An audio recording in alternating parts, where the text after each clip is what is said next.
Good afternoon, everybody. My name is Angela Rizzo and I work as a researcher at the University of Bari Aldo Moro in Italy.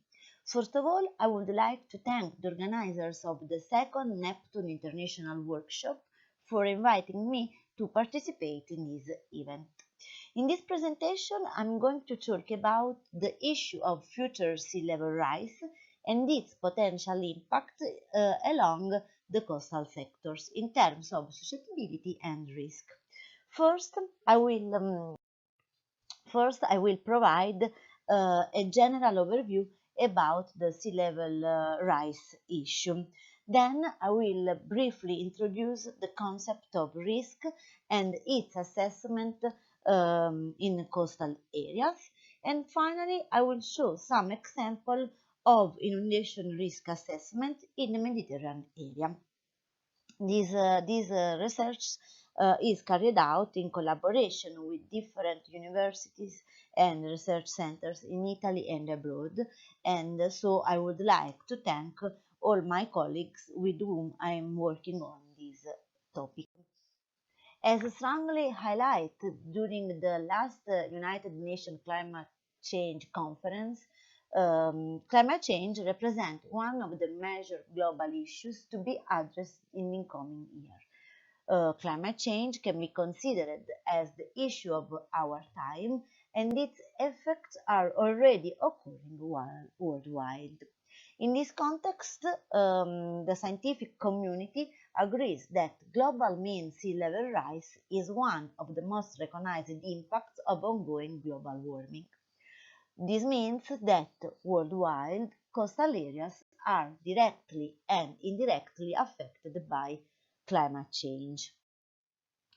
Future climate projections are based on the results of high-resolution numerical models, and they are provided under different climate scenarios, generally expressed in terms of representative concentration pathways. These representative concentration pathways provide scenarios of future climate condition. In particular, the RCP 2.6 represent the best case, the best expected climate condition, while the RCP 8.5 represent the worst case, so the worst expected climate scenarios. Future sea level projections are also provided in terms of future climate scenarios, and in this graph we can see the different projections under the different climate scenarios. These graphs have been published in the assessment report, the fifth assessment report of the Intergovernment Panel on Climate Change, published in 2014, and in the special report of the IPCC, special report of the ocean, published in 2019. And we can see that in this case the future projections are provided up to the year 2100.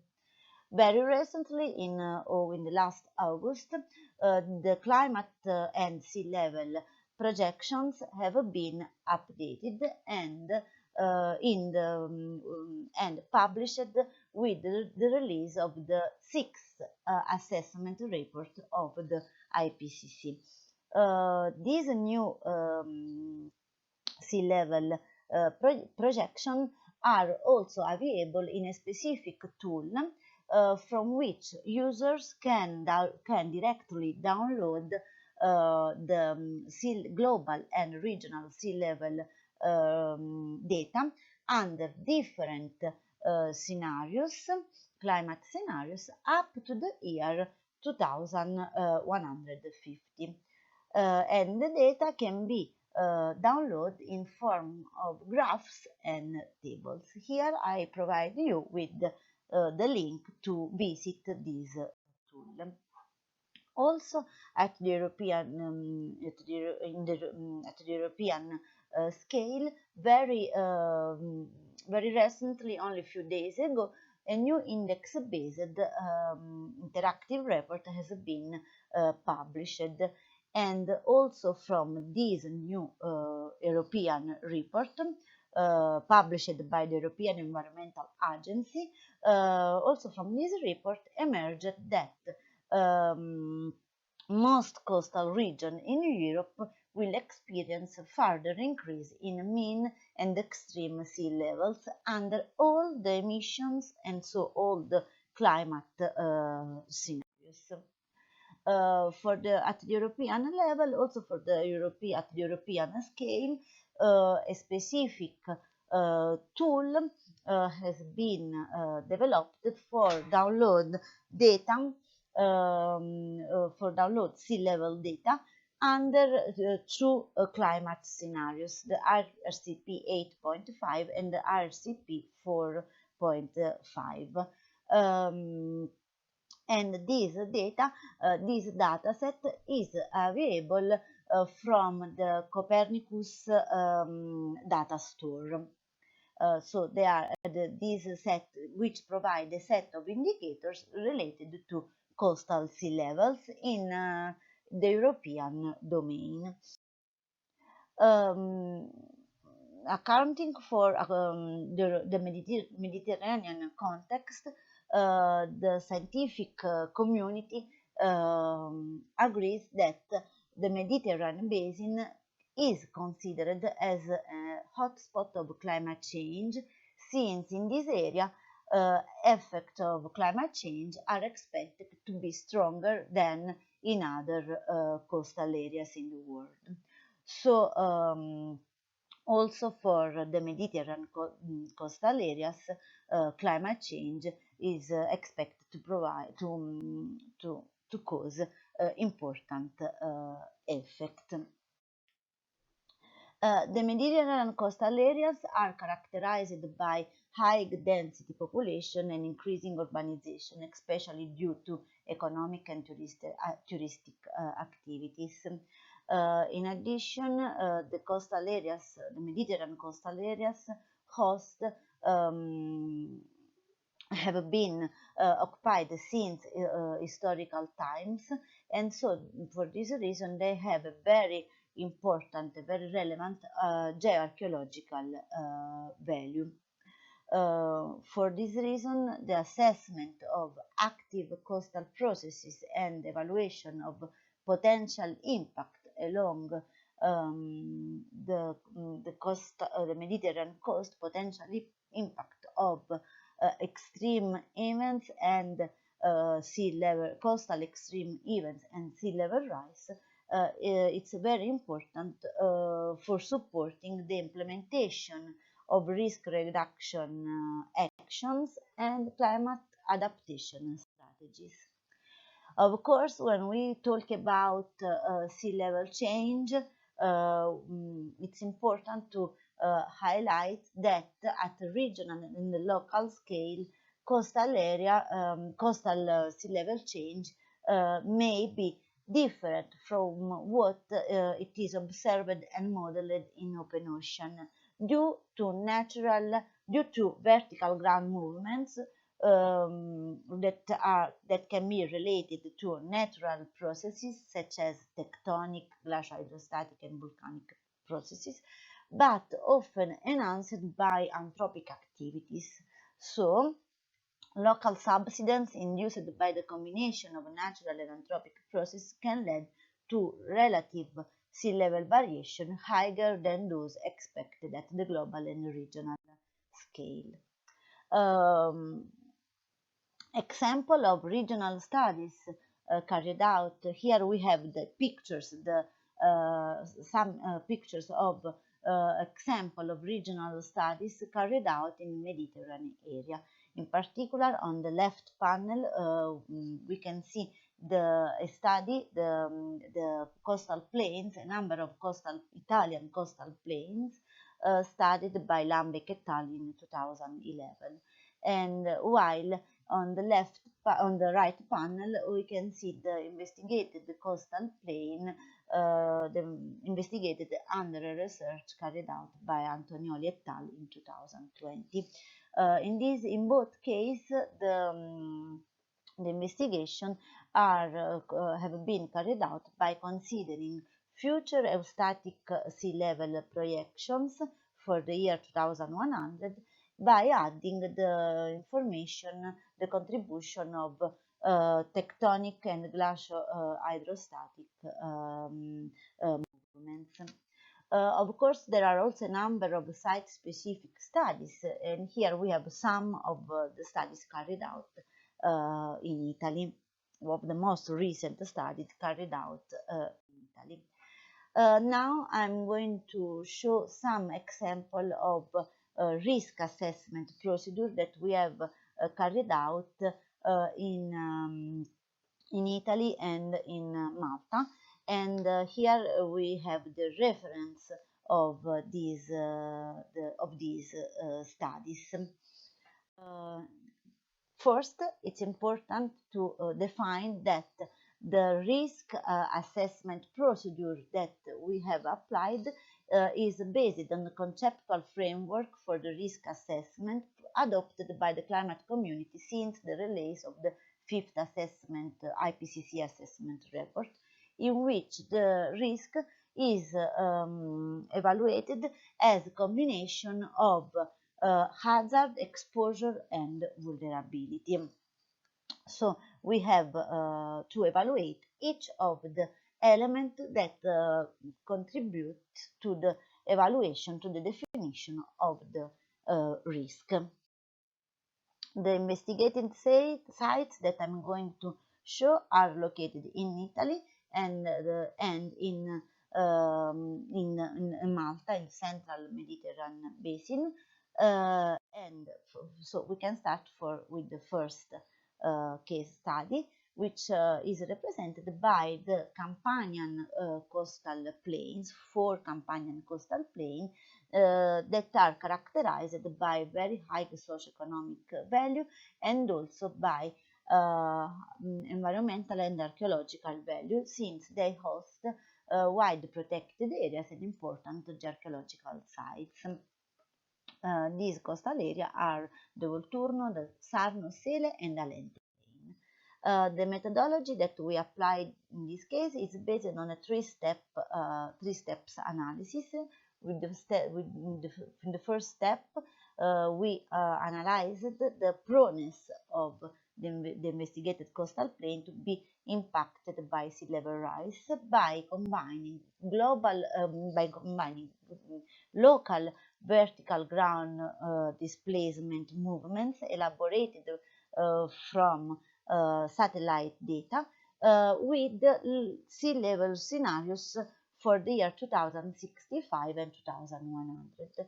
In this way, we obtained the coastal hazard, here expressed in terms of susceptibility, the maps, while by assessing the exposed elements and social vulnerability of the population in the investigated areas, we obtained a coastal exposure and vulnerability maps. By combining the coastal exposure and the coastal hazard maps, we obtained the coastal inundation risk maps. Regarding the susceptibility assessment, we suggest we divide the investigated areas in 4 classes, 4 susceptibility classes, considering their elevation range. So in these pictures we can see the maps of the local subsidence rates on the left panel, while on the right panels we can see the maps of the susceptibility the susceptibility maps with the areas in which the areas have been divided in 4 susceptibility classes. For the assessment of the coastal exposure analysis, we applied in index-based approach, and also in this case the area have been the planes have been divided in classes, in different classes of exposure and also vulnerability value. By combining all this information, we can obtain the maps, the risk maps of the investigated areas. Similar approach have been also carried out for the northern eastern coast of Gozo Island, and in this case, which is also a very important area from the economic point, from the economic and touristic point of view. Also, in this case, we applied index-based procedure for the evaluation of the vulnerability and exposure, and a susceptibility assessment for the evaluation of the area prone to be affected by sea level rise. The combination of this layer also in this case allow us to identify the most exposed area, so the area with higher risk level along the investigated coastal sectors. By concluding, I can provide some consideration, in particular concerning the methodology, which is, of course, based on index-based approach, but it allow providing results that are easily understood by stakeholders and administrators. Then it allows evaluating differences among expected climate scenarios, and also it allows to take into account projection for different time periods. Of course, the inundation risk can be considered as one of the parameters to be evaluated in a more complete multi-risk assessment framework. So also other impact or other sea level and climate change impact can be considered, such as the wetland losses, the coastal erosion, and seawater intrusion. Then another important aspect is that each coastal area can have a different response to sea level rise. So it's very important to evaluate, and we are working on this aspect, how coastal areas can respond to the change in sea level, so their natural resilience. And for this aspect, it's important also to analyze how in the past the coastal area which have been the geomorphological response in the past. And finally, this kind of approach are in line with this kind of analysis are in line with the methodological approach proposed at European level for the identification of adaptation strategies, climate adaptation strategies. Of course, it's very important to also to focus future studies on assessing and increasing of risk citizen perception and preparedness, which are aspects that play a key role for the effective implementation of risk reduction action. I thank you all of you for your attention, and of course more details about the results of our studies can be found in the reference papers. I'm available if you have any question. Thank you.